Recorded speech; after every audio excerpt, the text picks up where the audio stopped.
तंत्र सूत्र विधि नंबर 1।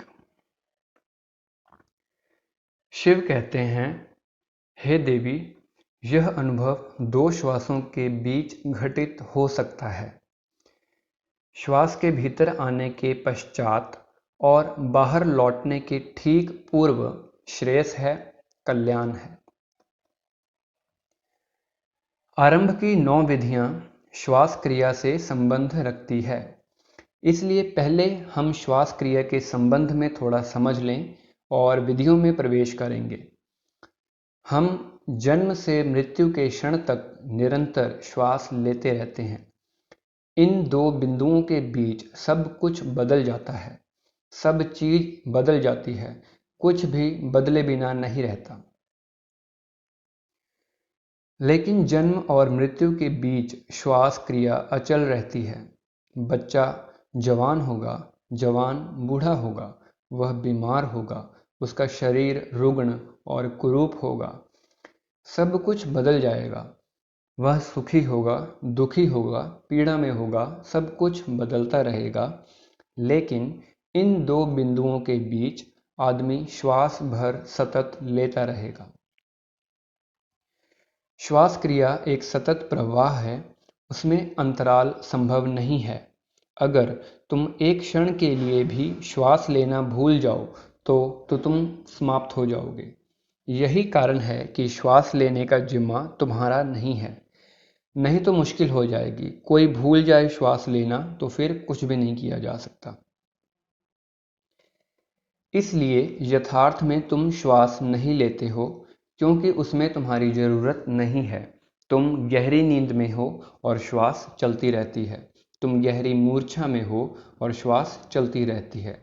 श्वसन तुम्हारे व्यक्तित्व का एक अचल तत्व है। दूसरी बात, यह जीवन के अत्यंत आवश्यक और आधारभूत है। इसलिए जीवन और श्वास पर्यायवाची हो गए। इसलिए भारत में उसे प्राण कहते हैं।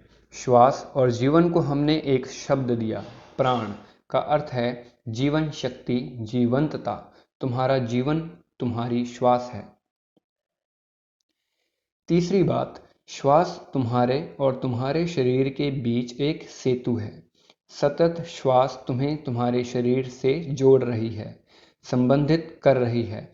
और श्वास न सिर्फ तुम्हारे और तुम्हारे शरीर के बीच सेतु है, वह तुम्हारे और विश्व के बीच भी सेतु है।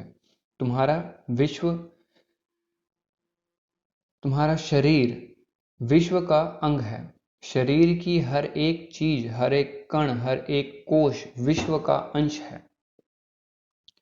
यह विश्व के साथ निकटतम संबंध है और श्वास सेतु है। और अगर सेतु टूट जाए तो तुम शरीर में नहीं रह सकते, तुम किसी अज्ञात आयाम में चले जाओगे। इसलिए श्वास तुम्हारे और देश काल के बीच सेतु हो जाती है। श्वास के 2 बिंदु हैं, 2 छोर हैं। एक छोर है जहां वह शरीर और विश्व को छूती है, और दूसरी वह जो छोर है जहां वह विश्वातीत को छूती है। और हम श्वास के एक ही हिस्से से परिचित हैं। जब वह श्वास विश्व में, शरीर में गति करती है, लेकिन वह सदा ही शरीर से अशरीर में गति करती है। अगर तुम दूसरे बिंदु को, जो सेतु है, ध्रुव है, जान जाओ, तुम एकाएक रूपांतरित होकर एक दूसरे ही आयाम में प्रवेश कर जाओगे। लेकिन याद रखो, शिव जो कहते हैं वह योग नहीं है, वह तंत्र है। योग भी श्वास पर काम करता है, लेकिन योग और तंत्र के काम में बुनियादी फर्क है। योग श्वास क्रिया को व्यवस्थित करने की चेष्टा करता है। अगर तुम अपनी श्वास को व्यवस्था दो तो तुम्हारा स्वास्थ्य सुधर जाएगा। इसके रहस्यों को समझो तो तुम्हें स्वास्थ्य और दीर्घ जीवन मिलेगा। तुम ज्यादा बली, ज्यादा ओजस्वी, ज्यादा जीवंत, ज्यादा ताजा हो जाओगे। लेकिन तंत्र का इससे कुछ लेना देना नहीं है। तंत्र श्वास की व्यवस्था की चिंता नहीं करता। भीतर की ओर मुड़ने के लिए वह श्वास क्रिया का उपयोग भर करता है। तंत्र में साधक को किसी विशेष ढंग की श्वास का अभ्यास नहीं करना चाहिए।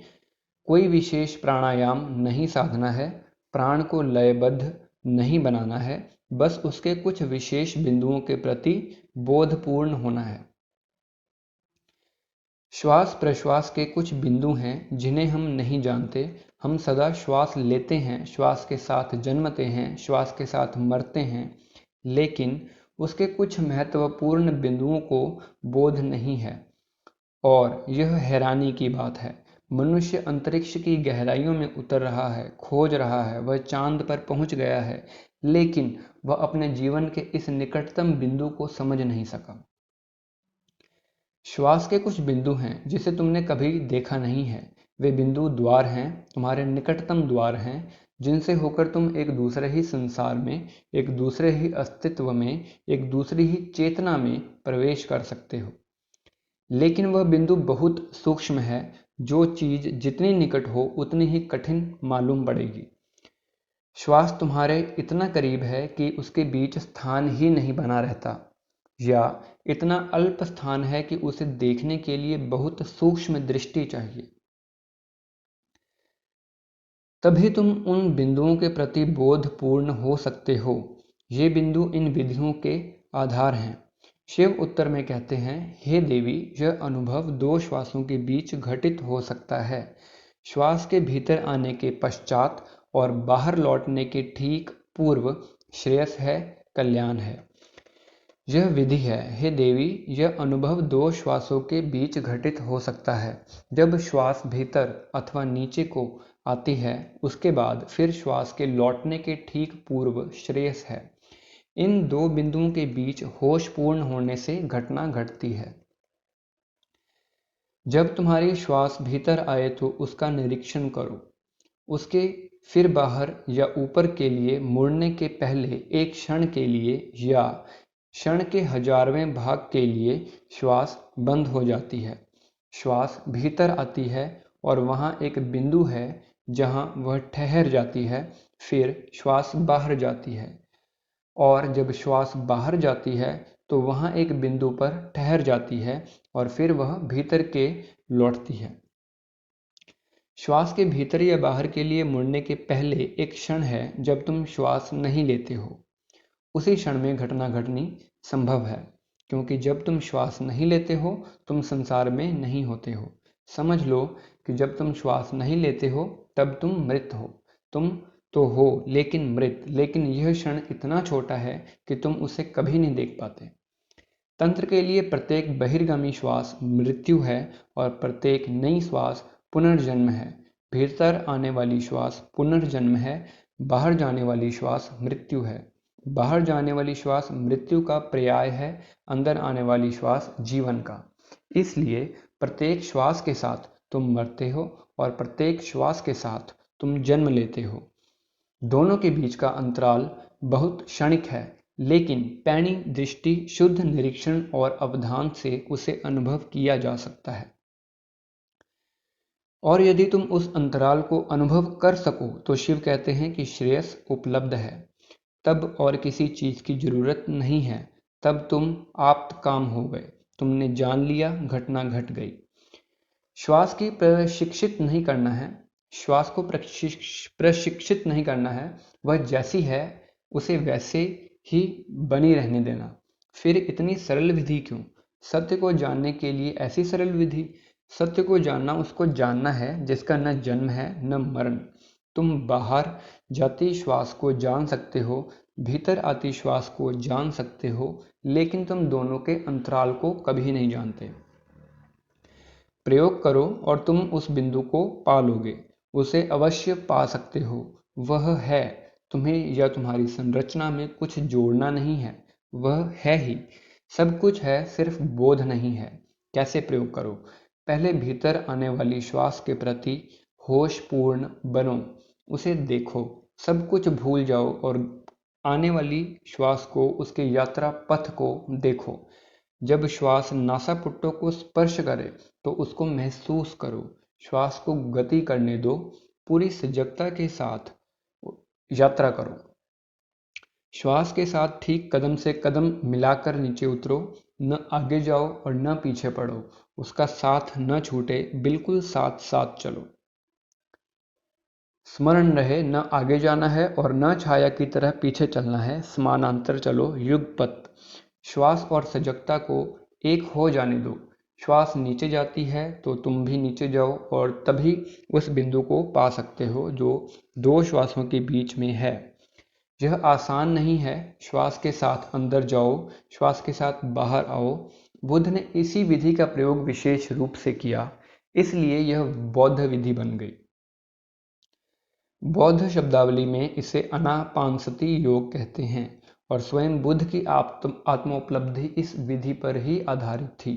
संसार के सभी धर्म, संसार के सभी दृष्टा किसी न किसी विधि के जरिए मंजिल पर पहुंचे हैं और वह सब विधियां इन 112 विधियों में सम्मिलित है। यह पहली विधि बौद्ध विधि है। दुनिया इसे बौद्ध विधि के रूप से जानती है क्योंकि बुद्ध इसके द्वारा ही निर्वाण को उपलब्ध हुए थे। बुद्ध ने कहा है, अपनी श्वास प्रश्वास के प्रति सजग रहो, अंदर जाती बाहर आती श्वास के प्रति होश पूर्ण हो जाओ। बुद्ध अंतराल की चर्चा नहीं करते क्योंकि उसकी जरूरत ही नहीं है। बुद्ध ने सोचा और समझा कि अगर तुम अंतराल की दो श्वासों के बीच के विराम की फिक्र करने लगे तो उससे तुम्हारी सजगता खंडित होगी। इसलिए उन्होंने सिर्फ यह कहा कि होश रखो, जब श्वास भीतर आए तो तुम भी उसके साथ भीतर आओ और जब श्वास बाहर आए तो तुम उसके साथ बाहर आओ। विधि के दूसरे हिस्से के संबंध में बुद्ध कुछ नहीं कहते। इसका कारण यह है कि बुद्ध बहुत साधारण लोगों से, सीधे साधे लोगों से बोल रहे थे। वे उनसे अंतराल की बात करते तो उससे लोगों में अंतराल को पाने की एक अलग कामना निर्मित हो जाती और यह अंतराल को पाने की कामना बोध में बाधा बन जाती। क्योंकि अगर तुम अंतराल को पाना चाहते हो तो तुम आगे बढ़ जाओगे, श्वास भीतर आती रहेगी और तुम उसके आगे निकल जाओगे क्योंकि तुम्हारी दृष्टि अंतराल पर है जो भविष्य में है। बुद्ध कभी इसकी चर्चा नहीं करते, इसलिए बुद्ध की विधि आधी है।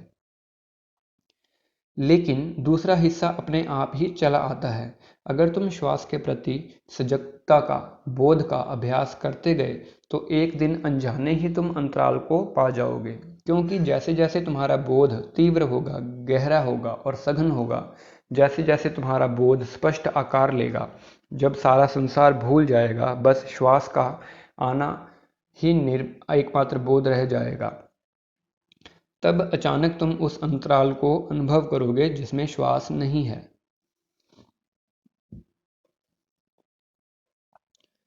अगर तुम सूक्ष्मता से श्वास प्रश्वास के साथ यात्रा कर रहे हो तो उस स्थिति के प्रति अबोध कैसे रह सकते हो जहां श्वास नहीं है।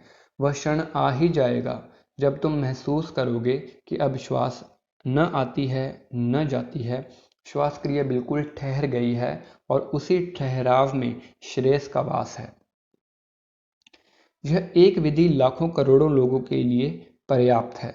सदियों तक समूचा एशिया इस एक विधि के साथ जिया और उसका प्रयोग करता रहा।